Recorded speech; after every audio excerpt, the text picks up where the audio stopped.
whether it's healthcare or public safety or advocating for electric vote. He is engaged with everything that you would expect a senator to be, but also on the front lines of the most critical issues of our day, from the war in Ukraine to the atrocities and terrorist attacks in Israel recently. We are very, very fortunate to have someone of his stature, his commitment, his intellect, and his tenacity working on our behalf every single day in Washington and in Connecticut and around the world. So, Senator, welcome back to Norwich, and thanks for all your hard work. Thank you. Thank you. Thank you so much, Chris, for that wonderful introduction. Chris and I have been friends for decades. His family is close to mine, and likewise, Tony and Peg have been longstanding friends. And I look around this room and I see so many people that I've known and whose friendship I have treasured for so long. I love coming to Norwich, whether it is for business or community events, St. Patrick's Day Parade, the NAACP celebration of Martin Luther King. This is a community that I am really always proud and joyous to visit, and you are fortunate to have two great members of the State General Assembly, Kevin and Kathy. Thank you for your leadership. Somebody tell Kathy I said nice things about her when she gets here. You know, no one's mentioned it so far, but talking about electric boat, there's a commissioning this Saturday, historic commissioning of another Virginia-class attack submarine, the Rickover, which has,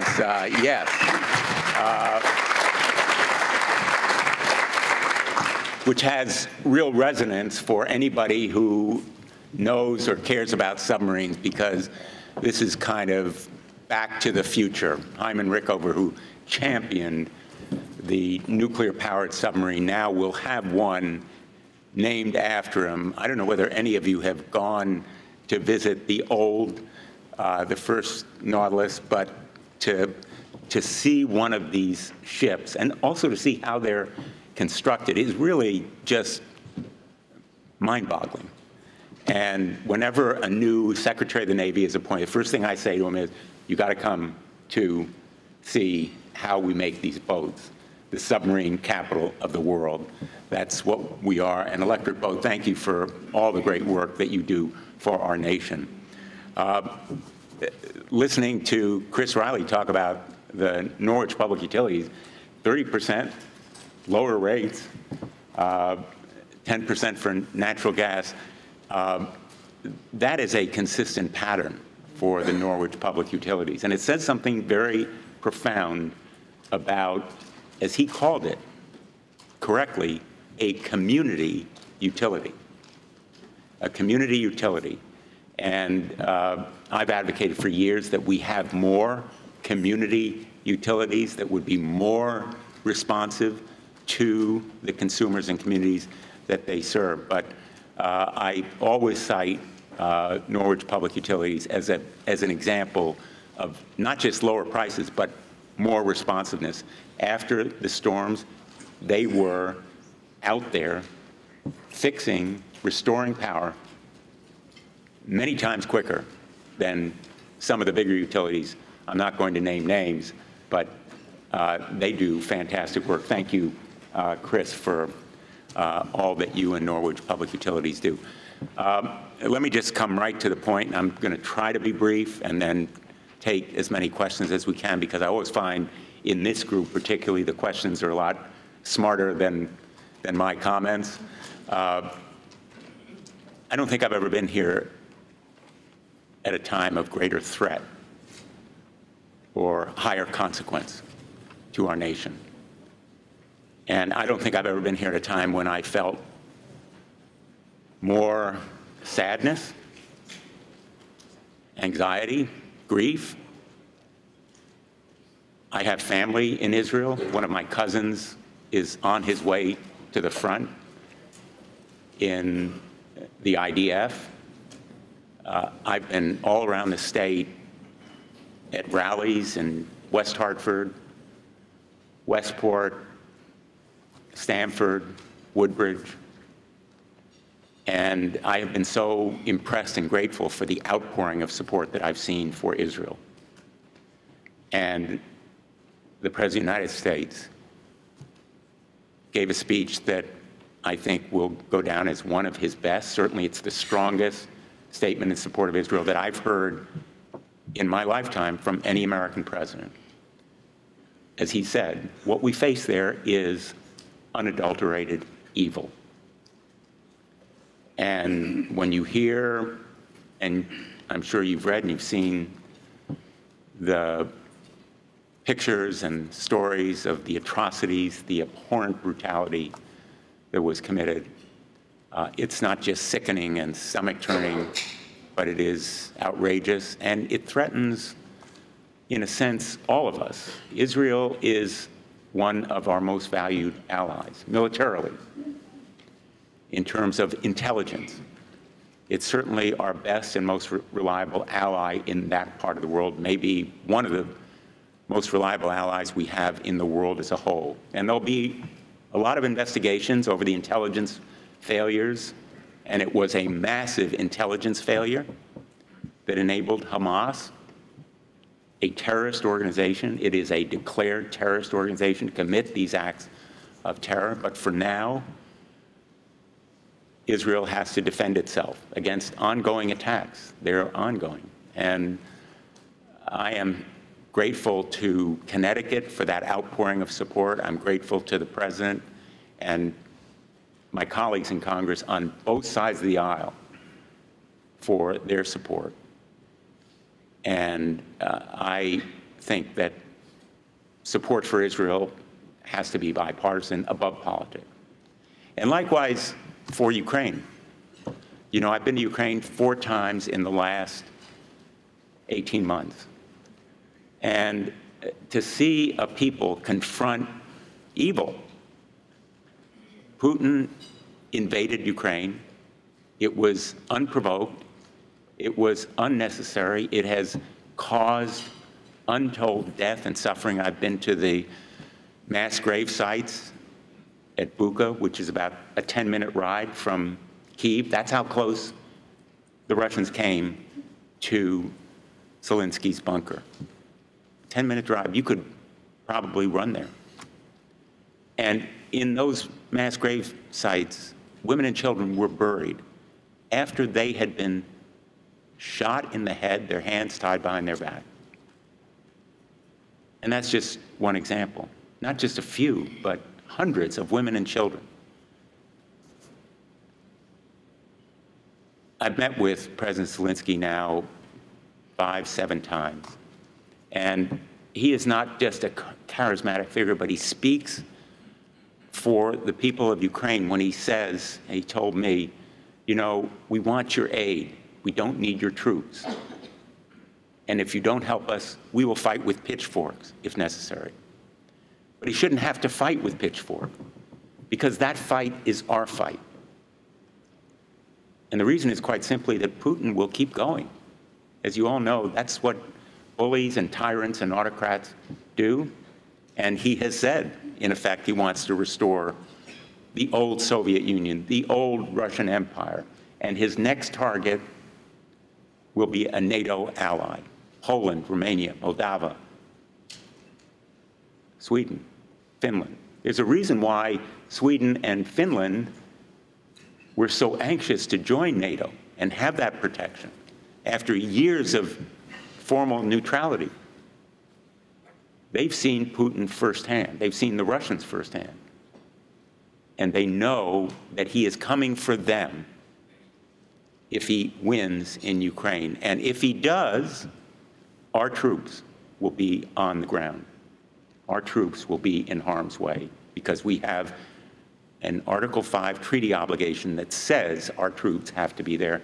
And that's the reason that the President is mobilizing those F-16s and F-35s to fly in Poland, send a message to Putin, yeah, we're going to be there for them. The results of our actions so far in Ukraine, and I'm dealing with this issue solely on a national security basis. I'm on the Armed Services Committee. without asking you to consider the moral imperative, the emotional issues, but just national security. We've spent less than 5% of our military budget. So far, less than 5% of our military budget on helping Ukraine. The Russian forces have been degraded by 1/2.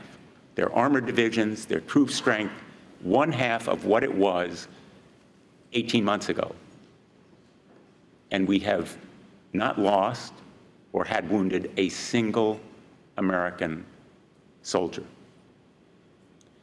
That is a pretty good bargain.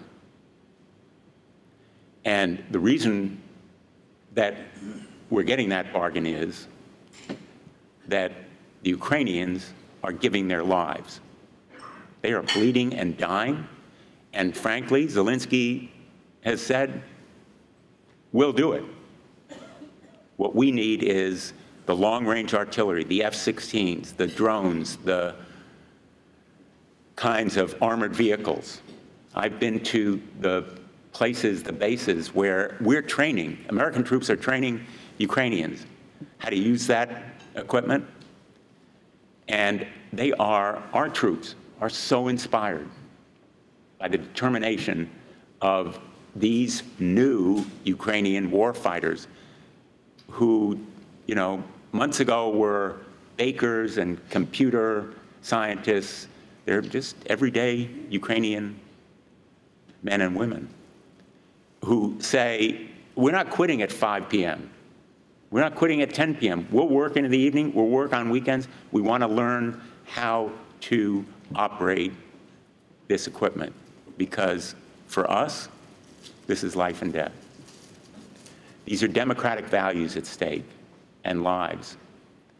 And the threat to democracy that I see is in Ukraine and in Israel, democratic values that we hold dear, that are the reason that the United States is the greatest country in the history of the world, because we've stayed true to those democratic values, and we've been willing to fight for them.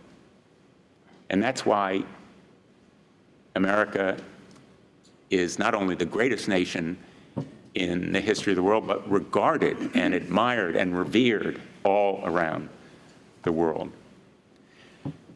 The threat to our democracy, though, and I'm just going to be really blunt here, is not only from abroad, but also inside this nation.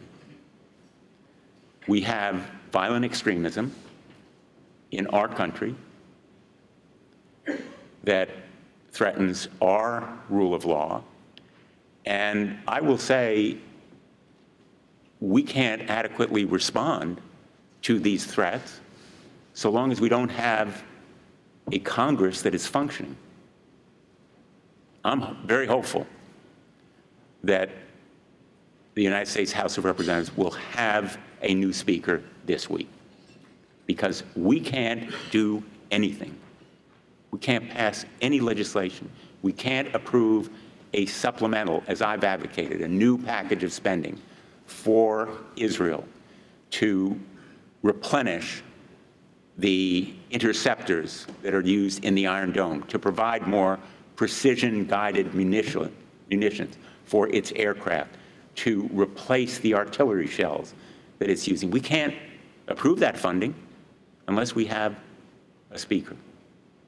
Nor can we provide Ukraine with more of the arms that it needs.